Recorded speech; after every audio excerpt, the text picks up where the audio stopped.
Dans les médias et les réseaux sociaux, on voit que les sanctions pleuvent sur la Russie. Des sanctions d'ailleurs illégales comme ceux sur le Mali. L'OTAN affiche une unité sans faille et nous sert une ambiance « nous sommes forts, nous sommes unis plus que jamais ». Mais qu'est-ce qui se cache derrière ce show? Dans cette vidéo, on va faire une petite historique de l'OTAN, de ses tentatives de survie et de sa mort inéluctable. Jambo la famille, bienvenue sur Aganisha. Je m'appelle Tanoumlel et je donne mon avis sur l'actualité même si personne ne me l'a demandé. Abonnez-vous, activez la cloche de notification. Merci beaucoup aux contributeurs qui me soutiennent sur Tipeee et Paypal.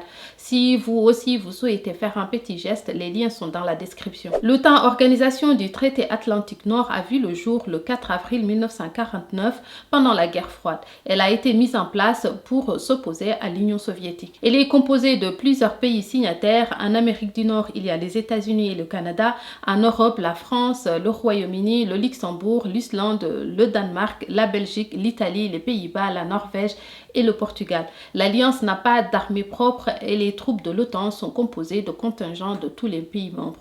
L'Alliance s'articule autour de l'article 5 qui se base, elle, sur l'article 51 de la Charte des Nations Unies, qui veut que les pays se soutiennent mutuellement en cas d'attaque. En gros, ils se sont mis tous ensemble pour se protéger de la Russie. À sa création, l'Alliance était surtout défensive pour dissuader l'Union soviétique de s'en prendre à l'Occident. C'était communisme contre capitalisme, la liberté contre la dictature, comme le prétend l'Occident, et les choses n'ont pas vraiment changé. Elle va s'élargir à d'autres pays comme la Turquie et la Grèce en 1952 par nécessité pour mieux se rapprocher de la Russie en cas de conflit, puis c'est le tour de l'Allemagne de l'Ouest et l'Espagne en 1982. L'URSS à son tour crée le pacte de Varsovie, une alliance similaire avec les pays de l'Est. L'OTAN et le pacte de Varsovie représentent une sorte d'équilibre, une bipolarisation du monde qui permettait aux deux grandes puissances de l'époque, les États-Unis et l'Union soviétique, de se partager le monde. Pendant cette période, l'Amérique profite pour faire de l'Allemagne une gigantesque base militaire. Pendant 40 ans où l'OTAN reste dissuasif, d'autres pays de l'Alliance se dotent de l'arme nucléaire, le Royaume-Uni en 1952 et la France en 1968.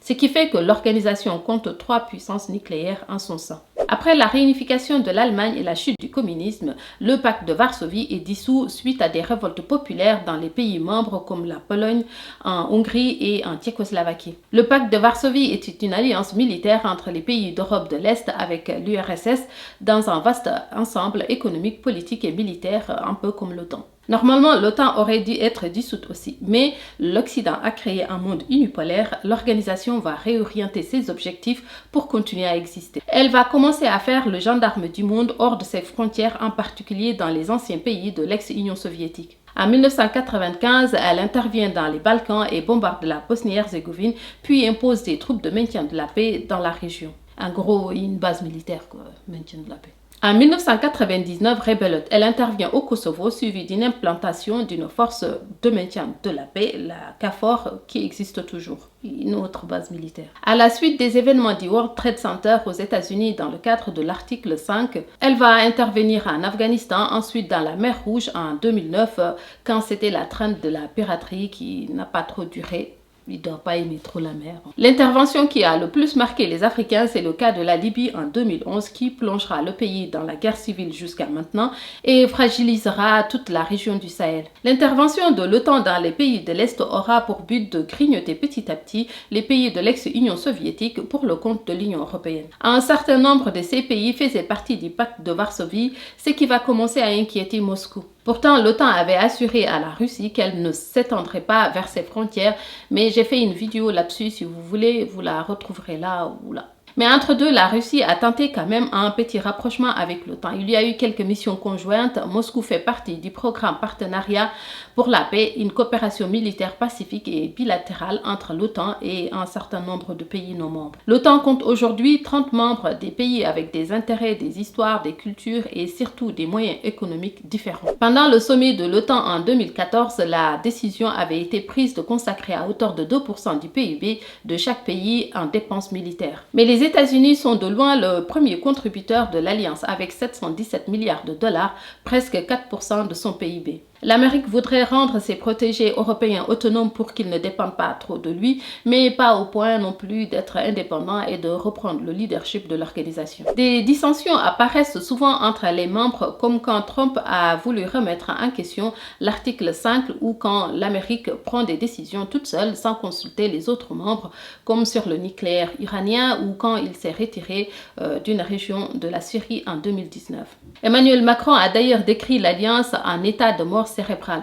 L'Union européenne s'attendait à ce que Biden et lui reviennent sur la décision de retirer les troupes américaines d'Afghanistan, mais non. Les États-Unis étant celui qui finance plus l'alliance, ils font un peu comme ils veulent et dirigent l'organisation dans leur sens, notamment contre la Russie et la Chine. La Chine est vue par les États-Unis comme la plus grande menace pour l'ordre international. Mais quand l'Occident parle d'ordre international, il parle surtout de leurs intérêts, de leur sécurité et de leurs valeurs. Le temps semble aujourd'hui être plus que jamais sous l'influence des États-Unis qui est en concurrence contre l'URSS, son ennemi historique et du nouvel arrivant dans la course à la puissance mondiale, la Chine. Une compétition qui préoccupe beaucoup les États-Unis, un concurrent que les Européens n'ont pas intérêt à combattre.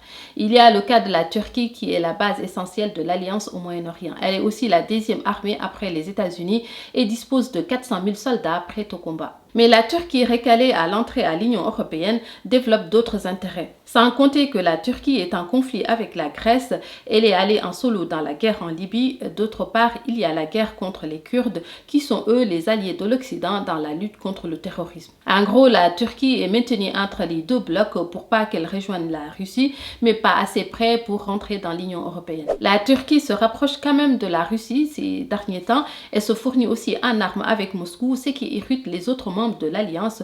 Ils sont tous censés se fournir auprès des uns des autres. On voit que le temps n'est pas aussi solide qu'il le laisse paraître. L'Allemagne est trop dépendante de la Russie pour son approvisionnement en gaz, mais aussi sur le plan économique. D'ailleurs, elle a refusé d'exclure la Russie du système SWIFT. Les États-Unis sont le principal gage de puissance de l'OTAN, mais le problème est que l'Amérique se désintéresse de plus en plus de ce qui préoccupe l'Europe. L'Afrique, le Moyen-Orient ne l'intéresse plus. L'Amérique est engagée de plus en plus au Pacifique pour contrer la montée en puissance de la Chine. La crise des sous-marins australiens, un contrat que les États-Unis ont ravi à la France, qui a provoqué d'ailleurs un incident diplomatique jusqu'à ce que la France a rappelé ses ambassadeurs d'Australie et des États-Unis. Les États-Unis, le Royaume-Uni et l'Australie ont créé une nouvelle alliance sous le nez de la France et de l'Union européenne. AUKUS est une alliance militaire tripartite rendue publique le 15 septembre 2021. Elle vise à contrer l'expansionnisme chinois dans l'Indo-Pacifique. La France est d'ailleurs furax contre les États-Unis, le Royaume-Uni et l'Australie. Derrière la façade d'unité, l'OTAN n'a jamais été aussi divisé. En ce moment, c'est le tour de la France de diriger la présidence de l'Union européenne et elle instrumentalise un peu l'organisation. Je ne sais pas si vous avez remarqué pendant le sommet Union africaine-Union européenne, on ne voyait que Macron qui s'agitait partout et presque pas les autres pays, comme l'Allemagne qui est quand même un pilier de l'organisation. Mais ce qui va sonner le glas de l'OTAN, c'est bien AUKUS.